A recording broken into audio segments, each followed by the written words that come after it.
आप कहते हैं पंजाब पे उंगलियां उठ जाती हैं। आप कहते हैं कि जी पंजाब की तरफ जो उंगली उठेगी हम तोड़ देंगे। आप ये कहें कि मैं किसी को बोलने नहीं दूंगी, जबान बंद कर दूंगी, हाथ तोड़ दूंगी। और आप खातून हैं, हमारी बहन है, हमारी बेटी हैं, आप हमारे लिए काबिल एहतराम हैं। हम एक खातून को अपना लीडर मानते हैं। आप सिर्फ सीएम पंजाब नहीं हैं, आप मियां मोहम्मद नवाज शरीफ की बेटी हैं। आप मियां शहबाज शरीफ साहब प्राइम मिनिस्टर पाकिस्तान की भतीजी हैं। आप मुस्लिम लीग की लीडर हैं। आपके मुंह से निकले हुए अल्फाज मुस्लिम लीग के अल्फाज हैं। ये बिल्कुल मुनासिब नहीं है और जो लहजा है वो बिल्कुल मुनासिब नहीं है, आपके शाया निशान नहीं है। हुक्मरान जो होते हैं उन्होंने बातें सुननी होती हैं, उन्होंने काम करना होता है। अपोजिशन का काम उस पर तनकीद करना होता है। हमने सवाल उठाए, आप कहें जी आपके सवाल दुरुस्त नहीं है, उसका जवाब ये है और जो हम कर रहे हैं वो ठीक है, या हम जबानें बंद करके बैठ जाएं, हम पंजाब छोड़ के, बाकी सब लोग पंजाब छोड़ के चले जाएं। आपको हुकूमत दी गई है, आप हुकूमत कीजिए, लेकिन बाकियों के हक को तो खत्म करने की कोशिश ना कीजिए। ना कोई कर सका, ना कोई डिक्टेटर कर सका। मैं अपने आप को सबसे बड़ा पंजाबी समझता हूं। मेरे तो बाप दादा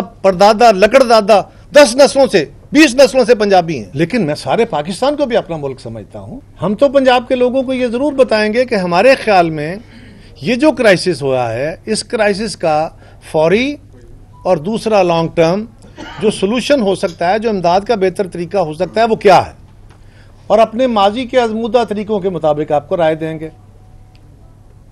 अब अगर हम राय देते हैं, आप नहीं सुनते, हम तनकीद करते हैं, तो आप उस पर सीख पा हो जाते हैं और ये कहते हैं कि मैं किसी को बात करने की इजाजत नहीं दूंगा, मैं छोड़ूंगी नहीं। मुझे तो इस बात की हैरानगी है कि सवाल सैलाब की तबाहकारियों से निपटने के तरीक़ाकार पे उठाए गए,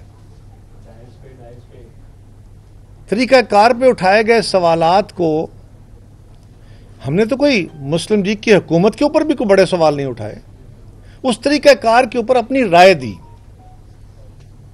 लेकिन उसके जवाब में सिंध हुकूमत को टारगेट करके जवाब दे दिए गए कि जी हमने तो क्या किया, आप हमें छोड़ें, हम तो ये करें, आपने क्या किया। NFC से पैसे आए, सबको मिले, आपने क्या किया।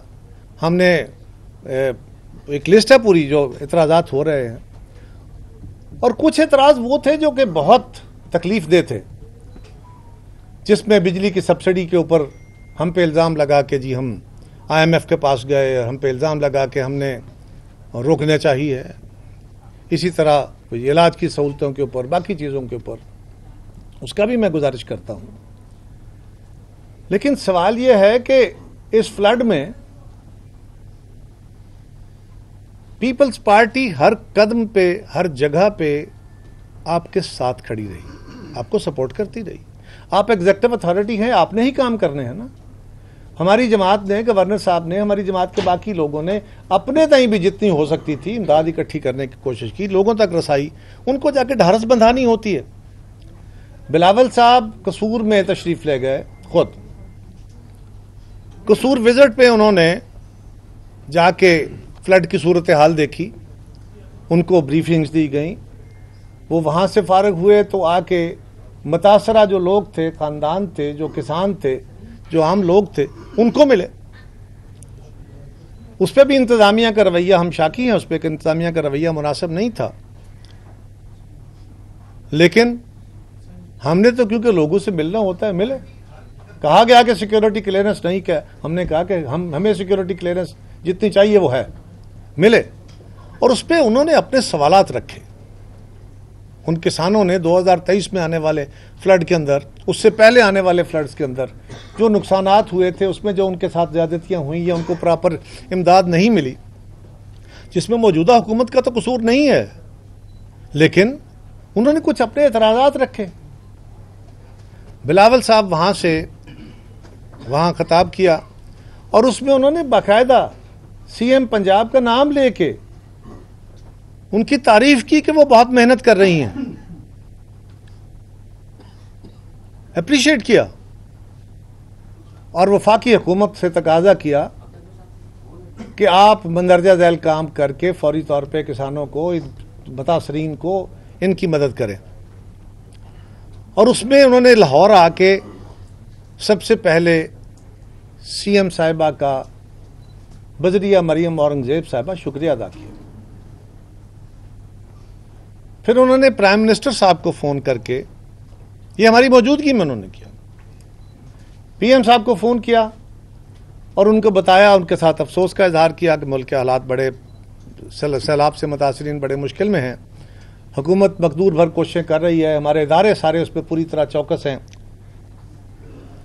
और उन्होंने कहा कि उस वक्त फ्लड अभी मुल्तान या उससे आगे नहीं गया था, लेकिन ये बड़ी तेज़ी से तबाही फैलाता जा रहा था और पीछे से अभी और वार्निंग्स थी। तो उन्होंने कहा कि हालात ज़्यादा दिगरगू हो रहे हैं और जब ये तीनों दरियाओं का पानी दाखिल होकर आगे बढ़ेगा तो और नुकसान होगा। तो हमारी गुजारिश यह है कि आप जिन इलाकों में भी तबाही आ गई है वहाँ पे फौरी तौर पे लोगों को एक इमीडिएट रिलीफ, फौरी रिलीफ जो है वो दीजिए, और वो बेनज़ीर इनकम सपोर्ट प्रोग्राम के ज़रिए आसानी से दिया जा सकता है। वो एक आज़मूदा तरीका मौजूद है हमारे पास। और दूसरा ये है कि आप ज़रूरी इमरजेंसी डिक्लेयर करें। इन्वायरमेंट में हमारा, दुनिया की इन्वायरमेंट की ख़राबी में जो कार्बन एमिशन है उसमें हमारा रोल 1% से भी कम है और सबसे ज़्यादा मुतासर होने वाले ममालिक में हम नंबर 1 पे हैं। तो ये जो कुछ सारा कुछ हो रहा है ये कोई हमारा किया धरा तो नहीं है, इस हुकूमत का किया धरा तो नहीं है, ये तो दुनिया के कार्बन एमिशन के नतीजे में हो रहा है। तो दुनिया को भी जगाया जाए, हमारे नुकसान में हमारी मदद करें, हमें शेयर करें। हम कोई बेग नहीं कर रहे दुनिया से, हक मांग रहे हैं। और उन्होंने कहा कि जी आप इमरजेंसी लगाएं। प्राइम मिनिस्टर साहब ने उस पर बड़ा पॉजिटिव, ये शायद हफ्ते वाला दिन था, उन्होंने कहा मैं सोमवार को बेनज़ीर इनकम सपोर्ट प्रोग्राम की चेयरमैन जो हैं रबीना खालिद साहबा, उनको बुला लेता हूँ और इस पर बात कर लेते हैं। अब ये क्यों कहा? इसलिए कि और इस बेनज़ीर इनकम सपोर्ट प्रोग्राम इस वक्त जो है वो वजह नज़ा बन गया है। हर मौजू पर उस पर बातें हो रही हैं कि जी हम चाहते हैं कि उसके ज़रिए पैसे दिए जाएँ और बाकी चाहते हैं कि शायद उसके ज़रिए ना दिए जाएँ। और बेनज़ीर इनकम सपोर्ट प्रोग्राम तो को 10,000 देने का प्रोग्राम है फ़ी ख़ानदान, तो हम तो ज़्यादा बड़े अच्छी बात है जी, आप 10 लाख दें, आप 20 लाख दें, आप 50 लाख दें, बहुत आला बात है। मुतासरीन में ज़रूर तकसीम उनकी मदद होनी चाहिए। लेकिन एक बंदा बीमार हो गया है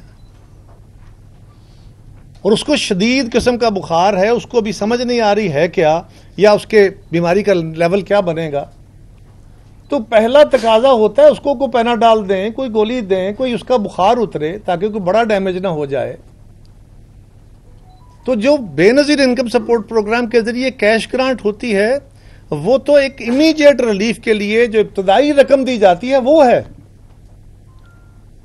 आज तो शायद उसका वक्त ही गुजर गया, लेकिन वो रकम का हमने तकाजा किया कि 20, 25, 30, 40 हज़ार जो भी आपने देना है। और ये काम हम पहली दफा नहीं कर रहे, 2023 में, 22 में, 10 में, 11 में या और मुख्तलिफ इलाकों के अंदर कभी वो तूफान आया, कोई आफत आई तो ये अमाउंट इस्तेमाल की गई। बेनज़ीर इनकम सपोर्ट प्रोग्राम का फौरन इस्तेमाल किया गया ताकि लोग बजाय इसके कि सरकारी मशीनरी उनको खरीद के चीज़ें दे, लोग खुद अपनी चीज़ें खरीदें और उनका बेहतर इस्तेमाल कर लें।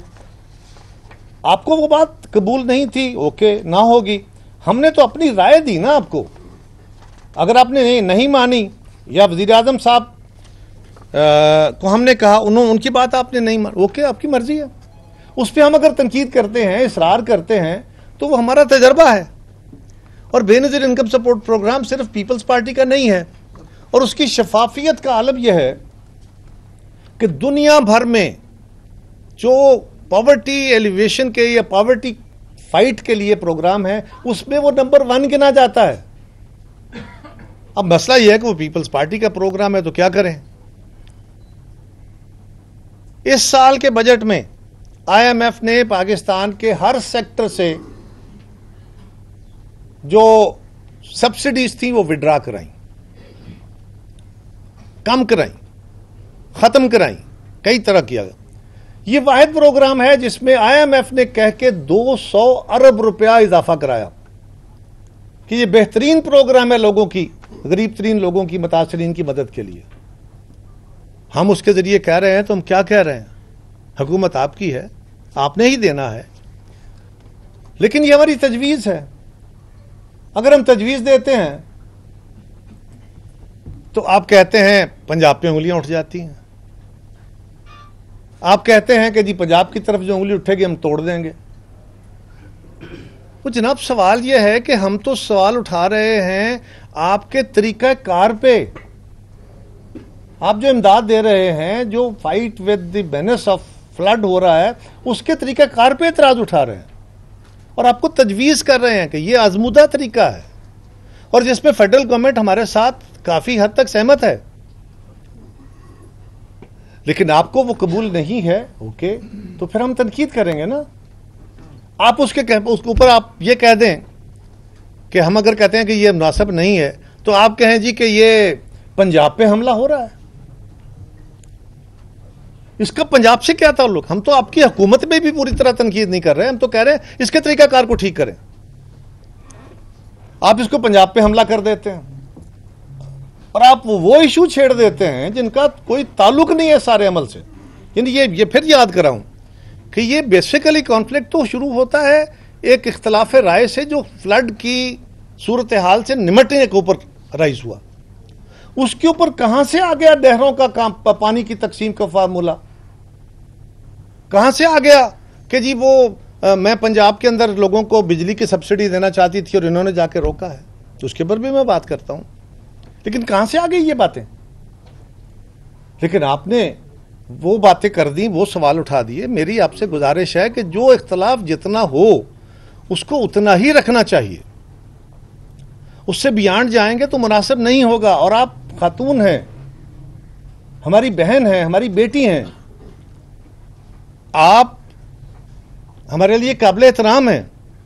हम एक खातून को अपना लीडर मानते हैं। आप अपने लहजे पे गौर कीजिए। जिन लफ्जों में और जिस लहजे में आप बातें कर रही हैं, ये माजी में होती नहीं, ये कोई नई बातें नहीं हैं। और कुछ लोगों का ख्याल ये है कि मुखालफिन को जरा दबा के रखें, उनसे दूर रखें, उनसे हाथ ना मिलाएं, उनसे नफरत का इजहार करें और उनको स्पेस ना दें, तो ये बड़ी पॉपुलैरिटी की दलील है। हाँ, ऐसा होता रहा, ये माजी में कामयाब भी रहा, लेकिन अल्टीमेट कामयाब नहीं होता। इससे कौम तकसीम और मसाइल बढ़ते हैं। यही मोहतरमा बेनज़ीर भुट्टो शहीद का सबक था, यही मियां मोहम्मद नवाज शरीफ का सबक था। आप सिर्फ सीएम पंजाब नहीं हैं, आप मियां मोहम्मद नवाज शरीफ की बेटी हैं, आप मियां शहबाज शरीफ साहब प्राइम मिनिस्टर पाकिस्तान की भतीजी हैं, आप मुस्लिम लीग की लीडर हैं, आपके मुंह से और सीनियर लीडर हैं, आपके मुंह से निकले हुए अल्फाज मुस्लिम लीग के अल्फाज हैं। आप मेहरबानी करें, इसको जहां तक ये इशू था या है, जिस चीज का हम एक सियासी जमात है, बाकी सियासी जमातों को भी इस पर सवाल उठाने का हक है, मीडिया को भी सवाल उठाने का हक है, सिविल सोसाइटी के लोगों को भी सवाल उठाने का हक है।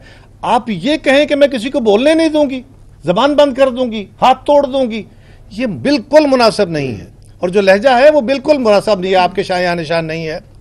वो गालिब ने कहा था ना कि हर एक बात पे कहते हो तुम कि तू क्या है, तुम ही कहो कि ये अंदाज गुफ्तगू क्या है। और कौन है जिसको ये गुफ्तगू का अंदाज नहीं आता? हम इसको अपनी यादों से महव करना चाहते हैं। इस मुल्क में पहले भी पंजाब के ऊपर नारे लगे थे। हम तो आज तक उस नैरो नेशनलिज्म से जान छुड़ाने की कोशिश कर रहे हैं। और गौर कीजिए इस नैरो नेशनलिज्म को कि हम पंजाब वर्सेस सिंध, पंजाब पंजाब पंजाब पंजाब खेल के, मैं अपने आप को सबसे बड़ा पंजाबी समझता हूं। मेरे तो बाप दादा परदादा लकड़दादा 10 नस्लों से 20 नस्लों से पंजाबी हैं, लेकिन मैं सारे पाकिस्तान को भी अपना मुल्क समझता हूं। मैं सिंध को भी अपना हिस्सा, मैं केपी को भी अपना हिस्सा, मैं बलोचिस्तान को भी अपना हिस्सा उसी तरह समझता हूं। तो मेहरबानी करें, तहम्मुल से हुक्मरान जो होते हैं उन्होंने बातें सुननी होती हैं, उन्होंने काम करना होता है। अपोजिशन का काम उस पर तनकीद करना होता है। हमने सवाल उठाए, आप कहें जी आपके सवाल दुरुस्त नहीं है, उसका जवाब यह है और जो हम कर रहे हैं वो ठीक है। फिर हम लोगों के सामने चले जाएंगे जी हमारा ख्याल ये है, उनका ख्याल आप देख रहे हैं। यही तरीका जमहूरियत का होगा ना कि या हम जबानें बंद करके बैठ जाएं, हम पंजाब छोड़ के, बाकी सब लोग पंजाब छोड़ के चले जाएं। आपको हुकूमत दी गई है, आप हुकूमत कीजिए, लेकिन बाकियों के हक को तो खत्म करने की कोशिश ना कीजिए। ना कोई कर सका, ना कोई डिक्टेटर कर सका, और हमें बिल्कुल तवक्को नहीं है। और आप एक बड़ी जमात की लीडर हैं, आप मियां मोहम्मद नवाज शरीफ साहब की बेटी हैं, और आपके अल्फाज फेडरेशन को बांधने के लिए होने चाहिए, मजबूत करने के लिए होने चाहिए।